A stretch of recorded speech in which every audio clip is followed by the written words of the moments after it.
ഏവർക്കും നമസ്കാരം. അഡ്ഹോക്ക് ലേണിംഗിലേക്ക് സ്വാഗതം. ഇന്ത്യയിലെ നദികൾ എന്ന് പറയുന്ന ഭാഗമാണ് കഴിഞ്ഞ ക്ലാസ്സുകളിൽ നമ്മൾ പഠിച്ചു തുടങ്ങിയത്. ഇന്ത്യയിലെ നദികളിൽ രണ്ട് രീതിയിലുള്ള നദികളുണ്ട് എന്ന് പഠിച്ചു. ഹിമാലയൻ നദികളും ഉപദ്വീപിയൻ നദികളും.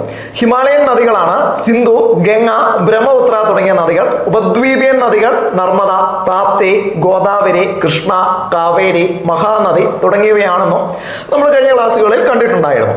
ഇന്ന് ഹിമാലയൻ നദികളിൽ ഏറ്റവും പ്രധാനപ്പെട്ട നദികളിലൊന്നായ സിന്ധു എന്ന് പറയുന്ന നദിയെ പറ്റിയാണ് നമ്മൾ പഠിക്കാൻ പോകുന്നത്. മത്സര പരീക്ഷകളിൽ സിന്ധു എന്ന് പറയുന്ന നദി വളരെ പ്രധാനപ്പെട്ട ഒരു നദിയാണ്. ഒരുപാട് ചോദ്യങ്ങൾ ഈ ഭാഗത്ത് നിന്ന് കണ്ട് വരാറുണ്ട്. സിന്ധു എന്ന് പറയുന്ന നദിയെ പറ്റി പറയുമ്പോൾ ആദ്യം തന്നെ പറയാനുള്ളത്, ഇന്ത്യ എന്ന് പറയുന്ന രാജ്യത്തിന്, നമ്മുടെ മാതൃരാജ്യത്തിന് ഇന്ത്യ എന്ന പേര് ലഭിക്കാൻ കാരണമായ നദികളിൽ ഒന്നാണ് സിന്ധു എന്ന് പറയുന്നത്. കാരണം സിന്ധു നദിയുടെ മറ്റൊരു പേരാണ് ഇൻഡസ് എന്ന് പറയുന്നത്. ഇൻഡസിൽ നിന്നാണ് ഇന്ത്യ എന്ന വാക്ക് ഡിറൈവ് ചെയ്തത് എന്നൊരു വാദം കൂടി ഉണ്ട്. എന്തായാലും തൽക്കാലം അത് അവിടെ നിൽക്കട്ടെ. സിന്ധു നദിയെ പറ്റി നമുക്ക് കൂടുതൽ കാര്യങ്ങൾ മനസ്സിലാക്കി മുന്നോട്ട് പോകാം. ഈ ചിത്രത്തിൽ നിങ്ങൾ കാണുന്നത് സിന്ധു ഒഴുകുന്ന ഭൂപ്രദേശങ്ങളും രാജ്യങ്ങളുമാണ്. ആദ്യം തന്നെ ഞാനത് നിങ്ങളെ ഒന്ന് പരിചയപ്പെടുത്താം. ആദ്യം ഇത് ടിബറ്റ് ആണ്. ടിബറ്റ് ഒരു രാജ്യമാണോ എന്ന് ചോദിച്ചിട്ടുണ്ടെങ്കിൽ തീർച്ചയായിട്ടും അല്ല. ടിബറ്റ് ഒരു ഓട്ടോണമസ് റീജൻ ആണ്, സ്വയംഭരണ പ്രദേശമാണ്.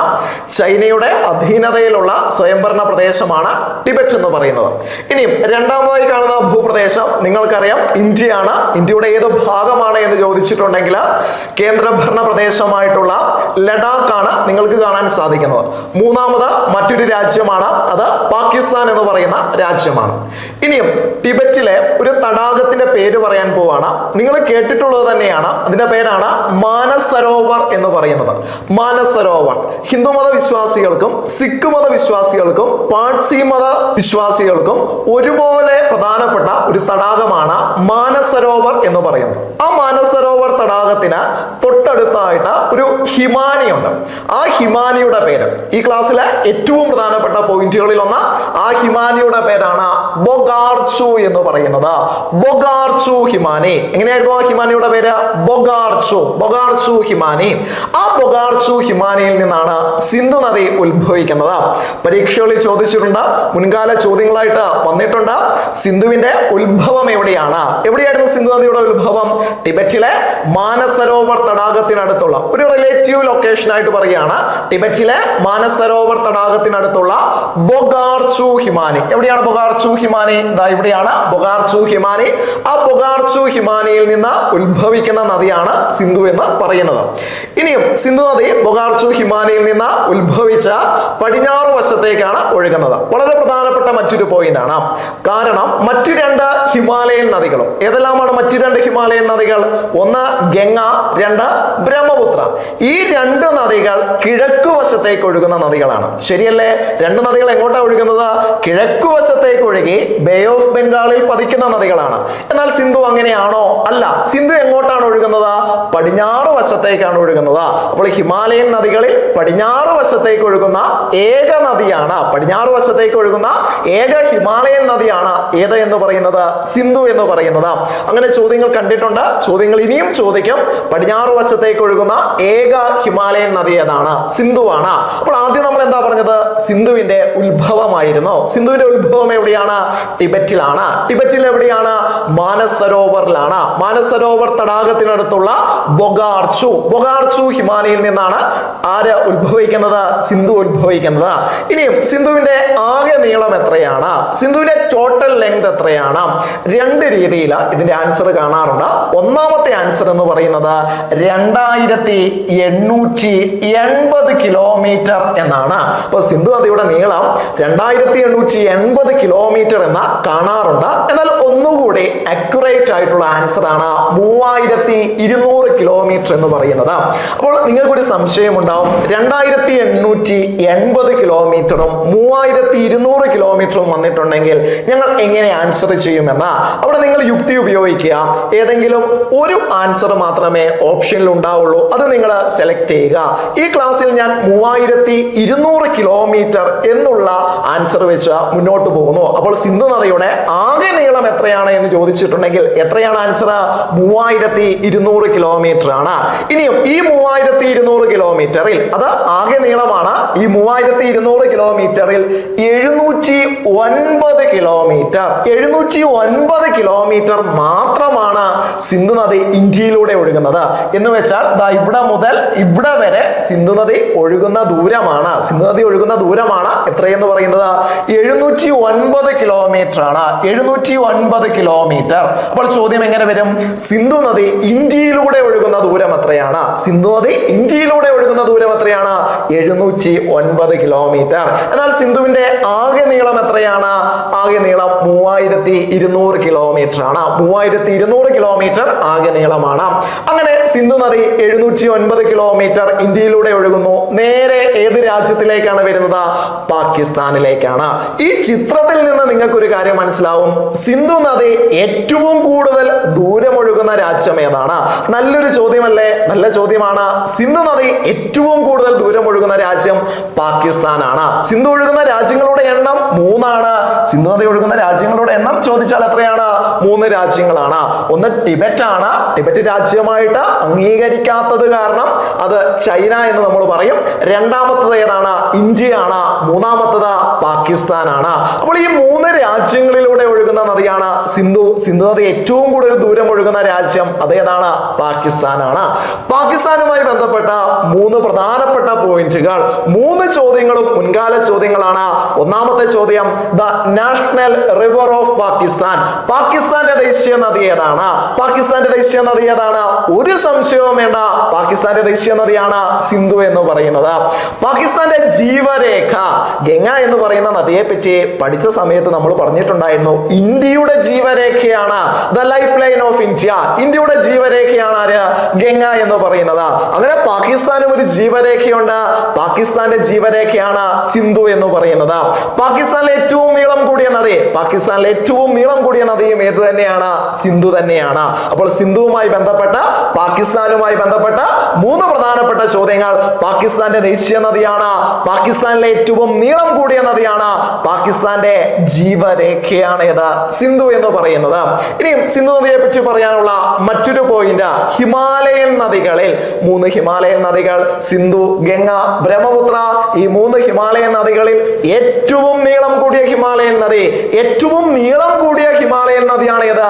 സിന്ധു എന്ന് പറയുന്നത്. കാരണം ഗംഗയുടെ നീളം നമുക്കറിയാം. ഗംഗയുടെ നീളം എത്രയായിരുന്നു? 2525 കിലോമീറ്റർ. ബ്രഹ്മപുത്രയുടെ നീളം എത്രയാണ്? 2900 കിലോമീറ്റർ. സിന്ധുവിന്റെ നീളം എത്രയാണ് നമ്മൾ പറഞ്ഞത്? 3200 കിലോമീറ്റർ. അപ്പോൾ ഹിമാലയൻ നദികളിൽ ഏറ്റവും നീളം കൂടിയ ഹിമാലയൻ നദി ഏതാണ്? സിന്ധു ആണ്. പടിഞ്ഞാറ് വശത്തേക്ക്, മുൻപ് നമ്മൾ പറഞ്ഞ പോയിന്റ് തന്നെയാണ്, പടിഞ്ഞാറ് വശത്തേക്ക് ഒഴുകുന്ന ഏക ഹിമാലയൻ നദി ഏതാണ്? സിന്ധുവാണ്. ഒരു ഇന്ത്യൻ നദി, ശ്രദ്ധിച്ച് കേൾക്കണേ, ഒരു ഇന്ത്യൻ നദി പടിഞ്ഞാറ് വശത്തേക്ക് ഒഴുകുന്നു എന്ന് പറഞ്ഞിട്ടുണ്ടെങ്കിൽ 90% അത് എവിടെയായിരിക്കുമെന്ന് പതിക്കാൻ സാധ്യത? അറബിക്കടലിലാണ്. എവിടെയാണ്? അറബിക്കടലിലാണ്. അപ്പോൾ നമുക്ക് ഒരു പോയിന്റ് അങ്ങനെ തന്നെ പറയാം. അറബിക്കടലിൽ പതിക്കുന്ന ഏക ഹിമാലയൻ നദി. ഗംഗ പതിക്കുന്നത് ബേ ഓഫ് ബംഗാളിലാണ്, ബ്രഹ്മപുത്ര പതിക്കുന്നത് ബേ ഓഫ് ബംഗാളിലാണ്. എന്നാൽ സിന്ധു പതിക്കുന്നത് എവിടെയാണ്? അറബിക്കടലിലാണ്, അറേബ്യൻ സീയിലാണ്. അപ്പോൾ അറബിക്കടലിൽ പതിക്കുന്ന ഏക ഹിമാലയൻ നദി ഏതാണ്? സിന്ധുവാണ്. അങ്ങനെ അറബിക്കടലിന് ഒരു പേര് കിട്ടിയിട്ടുണ്ട്. ആ പേരാണ് സിന്ധു സാഗരം. സിന്ധു സാഗരം എന്നറിയപ്പെടുന്ന കടൽ ഏതാണ്? അറബിക്കടലാണ്. സിന്ധു വന്ന് പതിക്കുന്ന സാഗരമാണ് സിന്ധു സാഗരം. സിന്ധു വന്ന് പതിക്കുന്നത് എവിടെയാണ്? അറബിക്കടലിലാണ്. അറബിക്കടലിന്റെ മറ്റൊരു പേരാണ് ഏത്? സിന്ധു സാഗരം എന്ന് പറയുന്നത്. ഇനിയും ഇതിനോട് ചേർത്ത് വെച്ച് പഠിക്കണം, രത്നാകര. പ്രാചീന കാലഘട്ടത്തില് രത്നാകര എന്നറിയപ്പെടുന്ന സമുദ്രം ഏതാണ്? ഇവിടെയുള്ള സമുദ്രം ഏതാണ്? ഇന്ത്യൻ മഹാസമുദ്രമാണ്. ഇന്ത്യൻ മഹാസമുദ്രത്തിന്റെ മറ്റൊരു പേരാണ് ഏത്? രത്നാകര. അപ്പോൾ രത്നാകര ഇന്ത്യൻ മഹാസമുദ്രമാണ്.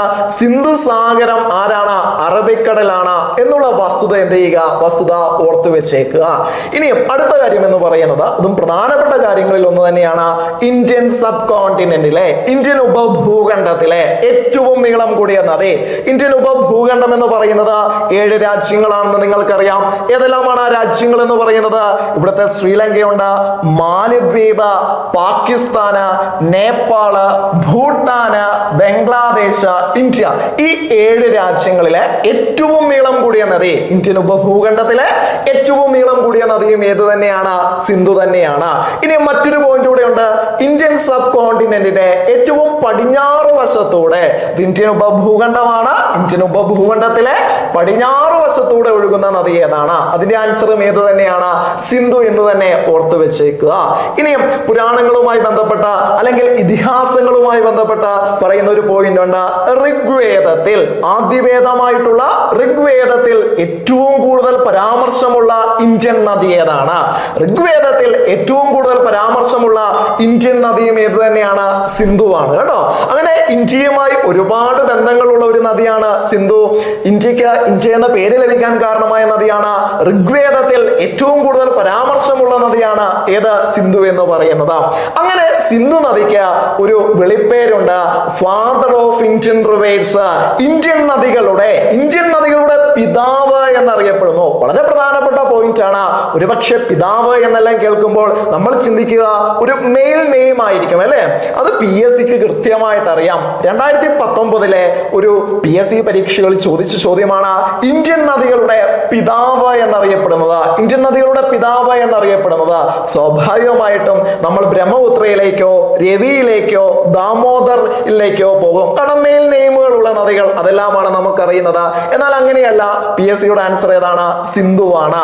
ഇന്ത്യൻ നദികളുടെ പിതാവ് എന്നറിയപ്പെടുന്ന നദി ഏതാണ്? സിന്ധുവാണ്. ഇന്ത്യയിൽ ഗിരികന്ധനങ്ങൾ സൃഷ്ടിക്കുന്ന നദി എന്താണ്? ഗിരികന്ധനം എന്ന് പറഞ്ഞാൽ ഒരു ലാൻഡ് ഫോംസ് ആണ് അല്ലെ?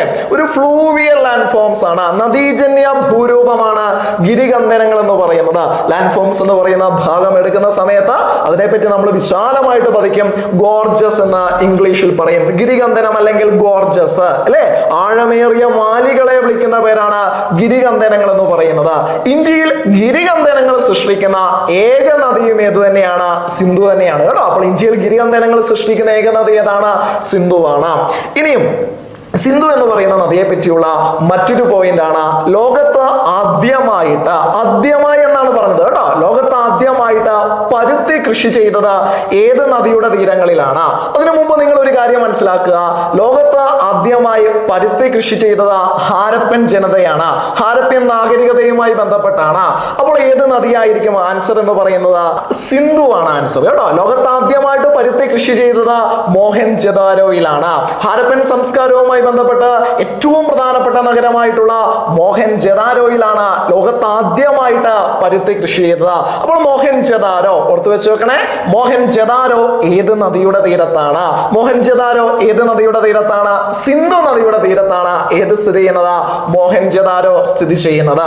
ഇനി സിന്ധുവുമായി ബന്ധപ്പെട്ട മറ്റൊരു പോയിന്റ് എന്ന് പറയുന്നത് മെഗസ്തനീസിന്റെ അല്ലെ, ഒരു ഹിസ്റ്റോറിയൻ ആണ് മെഗസ്തനീസ് എന്ന് പറയുന്നത് അല്ലെ, ചരിത്രകാരനാണ്. മെഗസ്തനീസിന്റെ ഏറ്റവും പ്രശസ്തമായ ഗ്രന്ഥമാണ് ഇൻഡിക്ക എന്ന് പറയുന്നത്. മെഗസ്തനീസിന്റെ ഇൻഡിക്ക എന്ന കൃതിക്ക് ആ പേര് ലഭിക്കാൻ കാരണമായ നദിയും ഏതാണ്? സിന്ധുവാണ്. അപ്പൊ മെഗസ്തനീസിന്റെ ഇൻഡിക്ക എന്ന് പറയുന്ന കൃതിക്ക് ആ പേര് ലഭിക്കാൻ കാരണമായ നദി ഏതെന്ന് ചോദിച്ചാൽ ഏതാണ് ആൻസർ? സിന്ധുവാണ്. അപ്പോൾ സിന്ധു എന്ന് പറയുന്ന നദിയെ പറ്റിയുള്ള അടിസ്ഥാനപരമായിട്ടുള്ള കാര്യങ്ങളാണ് നമ്മൾ പഠിച്ചു മുന്നോട്ട് പോകുന്നത്. ആദ്യം പറഞ്ഞത് എന്താണ്? അതിന്റെ ഉത്ഭവമാണ്. എവിടെയായിരുന്നു അതിന്റെ ഉത്ഭവം എന്ന് പറയുന്നത്? ടിബറ്റിലാണ്. ടിബറ്റിൽ എവിടെയാണ്? മാനസരോവർ തടാകത്തിനടുത്തുള്ള, ടിബറ്റിലെ മാനസരോവർ തടാകത്തിനടുത്തുള്ള ബൊഗാർച്ചു ഹിമാനി. ആ പേരാണ് ഏറ്റവും പ്രധാനപ്പെട്ടത്. പേരെങ്ങനെയായിരുന്നു? ബൊഗാർച്ചു. ബൊഗാർച്ചു ഹിമാനിയിൽ നിന്നാണ് ഏത് നദി ഉത്ഭവിക്കുന്നത്? സിന്ധു നദി ഉത്ഭവിക്കുന്നത്. എത്ര കിലോമീറ്റർ ആയിരുന്നു നീളം? 3200 കിലോമീറ്റർ. സിന്ധു നദിയുടെ ആകെ നീളം എത്രയാണ്? 3200 കിലോമീറ്റർ. സിന്ധു നദി ഇന്ത്യയിലൂടെ ഒഴുകുന്ന ദൂരം എത്രയാണ്? 709 കിലോമീറ്റർ. സിന്ധു ഒഴുകുന്ന രാജ്യങ്ങളുടെ എണ്ണം എത്രയായിരുന്നു? ഓർമ്മയുണ്ടോ? 3 രാജ്യങ്ങൾ. ആ 3 രാജ്യങ്ങളിൽ സിന്ധു നദി ഏറ്റവും കൂടുതൽ ദൂരം ഒഴുകുന്ന രാജ്യം ഏതാണ്? പാകിസ്ഥാനാണ്. പാകിസ്ഥാനെ പറ്റിയുള്ള 3 പ്രധാനപ്പെട്ട ചോദ്യങ്ങൾ. പാകിസ്ഥാന്റെ ജീവരേഖയാണ്, പാകിസ്ഥാനിലെ ദേശീയ നദിയാണ്, പാകിസ്ഥാനിലെ ഏറ്റവും നീളം കൂടിയ നദിയാണ് ഏതെന്ന് പറയുന്നത്? സിന്ധു എന്ന് പറയുന്നത്. ഇന്ത്യൻ ഉപഭൂഖണ്ഡങ്ങളിലെ ഏറ്റവും നീളം കൂടിയ നദി. ഇന്ത്യൻ ഉപഭൂഖണ്ഡത്തിലെ രാജ്യങ്ങളുടെ എണ്ണം 7 ആണ്. 7 രാജ്യങ്ങളിൽ ഏറ്റവും നീളം കൂടിയ നദി ഏതാണ്? സിന്ധു ആണ്. ഇന്ത്യൻ ഉപഭൂഖണ്ഡത്തിന്റെ ഏറ്റവും പടിഞ്ഞാറ് വശത്തൂടെ ഒഴുകുന്ന നദി ഏതാണ്? സിന്ധു ആണ്. ഇന്ത്യൻ നദികളുടെ പിതാവ് എന്നറിയപ്പെടുന്നത്, ഫാദർ ഓഫ് ഇന്ത്യൻ റിവേഴ്സ്, ഇന്ത്യൻ നദികളുടെ പിതാവ് എന്നറിയപ്പെടുന്നത് ഏതാണ്? സിന്ധു ആണ്. ഇന്ത്യയിലെ ഗിരികന്ധനങ്ങള്, ഇന്ത്യയിലെ ഗോർജസ് അല്ലെങ്കിൽ ഗിരികന്ധനങ്ങൾ സൃഷ്ടിക്കുന്ന നദിയും ഏതാണ്? സിന്ധുവാണ്. ലോകത്ത് ആദ്യമായിട്ട് പരുത്തി കൃഷി ചെയ്തത് ഏത് നദിയുടെ തീരങ്ങളിലാണ്? സിന്ധു നദിയുടെ തീരങ്ങളിലാണ്. ഹാരപ്പൻ ജനതയാണ്. എവിടെയാണ് എന്ന് ചോദിച്ചിട്ടുണ്ടെങ്കിൽ എവിടെയാണ്? മോഹൻജദാരോയിലാണ്. മെഗസ്തനീസിന്റെ ഇൻഡിക്ക എന്ന കൃതിക്ക് ആ പേര് ലഭിക്കാൻ കാരണമായ നദി ഏതാണ്? സിന്ധു ആണ്. അപ്പോൾ ഇത്രയും കാര്യങ്ങൾ സിന്ധു എന്ന് പറയുന്ന നദിയെ പറ്റി നിങ്ങൾ അടിസ്ഥാനപരമായിട്ട് ഓർത്തു വെക്കുക. സിന്ധുവിന്റെ ഉത്ഭവം എവിടെയായിരുന്നു? ടിബറ്റിലായിരുന്നു അല്ലെ. ആ ടിബറ്റിൽ നിന്ന് ഉത്ഭവിച്ച സിന്ധു നദി നേരെ ഇന്ത്യയിലേക്ക് പ്രവേശിക്കുന്നു. സിന്ധു നദി ഇന്ത്യയിലേക്ക് പ്രവേശിക്കുന്ന ഈ സ്ഥലമുണ്ടല്ലോ, അത് പ്രീവിയസ് ക്വസ്റ്റ്യൻ ആണ്. അത് ലഡാക്ക് ആണ്. അപ്പോൾ സിന്ധു നദി ഇന്ത്യയിലേക്ക് പ്രവേശിക്കുന്ന സ്ഥലം ഏതെന്ന് ചോദിച്ചാൽ ഏതാണ് ആൻസർ? ലഡാക്ക് ആണ്. നിലവിൽ ഇന്ത്യയിലെ ഏറ്റവും വലിയ കേന്ദ്ര ഭരണ പ്രദേശമാണ് ഏതാ? ലഡാക്ക് എന്ന് പറയുന്നത്. അപ്പോൾ സിന്ധു നദി ലഡാക്ക് വഴിയാണ് ഇന്ത്യയിലേക്ക് പ്രവേശിക്കുന്നത്. ലഡാക്കിന്റെ ക്യാപിറ്റൽ ആണ് ലേ എന്ന് പറയുന്നത്. ഏകദേശം ഇവിടെയായിട്ടാണ് ലേ സ്ഥിതി ചെയ്യുന്നത്. ലഡാക്കിന്റെ ക്യാപിറ്റൽ ആണ് ലേ എന്ന് പറയുന്നത്. ലേ പട്ടണത്തെ ചുറ്റിയൊഴുകുന്ന നദി ഏതാണ്? ലേ പട്ടണത്തെ ചുറ്റിയൊഴുകുന്ന നദിയും ഏത് തന്നെയാണ്? സിന്ധു നദിയാണ്. അപ്പോൾ സിന്ധു നദി ഇന്ത്യയിലേക്ക് പ്രവേശിക്കുന്നത് ലഡാക്ക് വഴിയാണ്. ലേ പട്ടണത്തെ ചുറ്റിയൊഴുകുന്ന നദി ഏതാണ്? സിന്ധു ആണ്. അങ്ങനെ ലേ പട്ടണത്തെ ചുറ്റിയൊഴുകി സിന്ധു നദി 2 പർവ്വത നിരകൾക്കിടയിലൂടെ, അതിൽ ആദ്യത്തെ പർവ്വതം എന്ന് പറയുന്നത് കാരക്കോറം പർവ്വതമാണ്. ഇന്ത്യയുടെ ഏറ്റവും വടക്കേ അറ്റത്തെ പർവ്വതനിര. ആ കാരക്കോറം പർവ്വതനിരയ്ക്കും തൊട്ട് താഴെയുള്ള പർവ്വതനിര ലഡാക്ക് പർവ്വതനിരയാണ്. കാരക്കോറം പർവ്വതനിരയ്ക്കും ലഡാക്ക് പർവ്വതനിരയ്ക്കും മധ്യഭാഗത്തൂടെ ഒഴുകി, നടുക്കൂടെ സിന്ധു നദി ഒഴുകി നേരെ POKയിലേക്ക് എത്തുന്നു. പാക് അധിനിവേശ കാശ്മീരിലേക്ക് എത്തുന്നു. പാക് ഒക്കുപൈഡ് കാശ്മീരിലേക്ക് എത്തുന്നു. ആ പാക് അധിനിവേശ കാശ്മീരിൽ ഇവിടെയായി ഒരു കൊടുമുടിയുണ്ട്. പാക് ഒക്കുപൈഡ് കാശ്മീരിൽ ഇവിടെയായിട്ട് ഒരു കൊടുമുടിയുണ്ട്. ആ കൊടുമുടിയുടെ പേരാണ് നംഗ പർവ്വതം എന്ന് പറയുന്നത്. നംഗ പർവ്വതം. പലപ്പോഴും നമ്മൾ അതിനെ വിളിക്കുന്ന മറ്റൊരു പേരാണ് ദയാമിർ എന്ന് പറയും. നംഗ പർവ്വതം. ദയാമിർ എന്ന വാക്കിന്റെ അർത്ഥം പർവ്വതങ്ങളുടെ രാജാവ് എന്നാണ്. ദയാമിർ എന്ന വാക്കിന്റെ അർത്ഥം പർവ്വതങ്ങളുടെ രാജാവ് എന്നാണ്. അങ്ങനെ ആ നംഗ പർവ്വതത്തെ ചുറ്റി നേരെ പാകിസ്ഥാനിലേക്ക് വരുന്നു. അങ്ങനെ സിന്ധു നദി പാകിസ്ഥാനിലേക്ക് വരുന്ന ഈ സ്ഥലമുണ്ടല്ലോ, ഈ സ്ഥലത്തിന്റെ പേരാണ് ചില്ലാർ എന്ന് പറയുന്നത്. സ്ഥലത്തിന്റെ പേരെങ്ങനെയാണ്? ചില്ലാറാണ്. 2020 ചോദിച്ച ചോദ്യമാണ്. സിന്ധു നദി പാകിസ്ഥാനിലേക്ക് വരുന്ന സ്ഥലം ഏതാണ്? ചില്ലാറാണ്. സിന്ധു നദി പാകിസ്ഥാനിലേക്ക് പ്രവേശിക്കുന്ന സ്ഥലം ഏതാണ്? ചില്ലാറാണ് എന്നുള്ള കാര്യം എന്ത് ചെയ്യുക? ഓർത്തു വെക്കുക. അങ്ങനെ ചില്ലാർ വഴി പാകിസ്ഥാനിലേക്ക് എത്തുന്നു. അങ്ങനെ താഴേക്ക് ഒഴുകുന്ന സിന്ധുവിന്റെ തീരത്ത് ഇവിടെ പ്രധാനപ്പെട്ട ഒരു സിറ്റി ഉണ്ട്. ആ സിറ്റിയുടെ പേരാണ് റാവൽപിണ്ടി എന്ന് പറയുന്നത്. പാകിസ്ഥാനിലെ റാവൽപിണ്ടി ഏത് നദിയുടെ തീരത്താണ്? സിന്ധുവിന്റെ തീരത്താണ് എന്ന് ഓർത്തു വെക്കുക. റാവൽപിണ്ടി കഴിഞ്ഞ് താഴേക്ക് വരുന്ന സമയത്ത് ഇവിടെ വലിയൊരു സിറ്റി ഉണ്ട്. ആ സിറ്റിയുടെ പേരാണ് കറാച്ചി എന്ന് പറയുന്നത്. കറാച്ചിയും ഏത് നദിയുടെ തീരത്താണ്? സിന്ധുവിന്റെ തീരത്താണ്. അങ്ങനെ ആ സിന്ധു നദി കറാച്ചി വഴി എവിടെ പതിക്കുന്നു? അറബിക്കടലിൽ പതിക്കുന്നു. കറാച്ചി വഴി എവിടെയാണ് പതിക്കുന്നത്? അറബിക്കടലിലാണ്. അറേബ്യൻ സീയിലാണ് ആര് പതിക്കുന്നത്? സിന്ധു പതിക്കുന്നത്. പതിക്കുന്നത്. അപ്പൊ സിന്ധു നദി ഇന്ത്യയിലേക്ക് പ്രവേശിക്കുന്ന സ്ഥലം നമ്മൾ പറഞ്ഞു ഏതായിരുന്നു? ലഡാക്ക് ആണ്. സിന്ധു നദി ഏത് സിറ്റിയാണ് ചുറ്റി ഒഴുകുന്നത് എന്ന് ചോദിച്ചിട്ടുണ്ടെങ്കിൽ ആൻസർ ഏതാണ്? അത് ലേ ആണ്. സിന്ധു ഏതെല്ലാം പർവ്വത നിരകൾക്കിടയിലൂടെയാണ് ഒഴുകുന്നത്? കാരക്കോറം, ലഡാക്ക് ആണ്. സിന്ധു നദി ഏത് കൊടുമുടിയെ ചുറ്റിയാണ് ഒഴുകുന്നത്? ഏതായിരുന്നു അതിന്റെ പേര്? നംഗ പർവ്വതം. ഏത് കൊടുമുടിയായിരുന്നു? നംഗ പർവ്വതം. സിന്ധു നദി പാകിസ്ഥാനിലേക്ക് പ്രവേശിക്കുന്ന സ്ഥലം ഏതാണ്? ചില്ലാറാണ്. പാകിസ്ഥാനിലേക്ക് പ്രവേശിക്കുന്ന സ്ഥലം ഏതാണ്? ചില്ലാറാണ്. സിന്ധു വന്ന് പതിക്കുന്നത് എവിടെയാണ്? അറബിക്കടലിലാണ് കേട്ടോ. സിന്ധു നദി വന്ന് പതിക്കുന്നത് എവിടെയാണ്? അറബിക്കടലിലാണ്. ഇതാണ് സിന്ധുവിന്റെ ഒരു ഒഴുക്ക് എന്ന് പറയുന്നത്. ഇനിയും സിന്ധുവിന്റെ തീരത്തുള്ള നഗരങ്ങൾ, സിന്ധു നദിയിലുള്ള പ്രധാനപ്പെട്ട ഡാമുകൾ, സിന്ധു നദീജല കരാറ് തുടങ്ങിയ കാര്യങ്ങൾ നമുക്ക് അടുത്ത ക്ലാസ്സിൽ നമുക്ക് ചർച്ച ചെയ്യാം.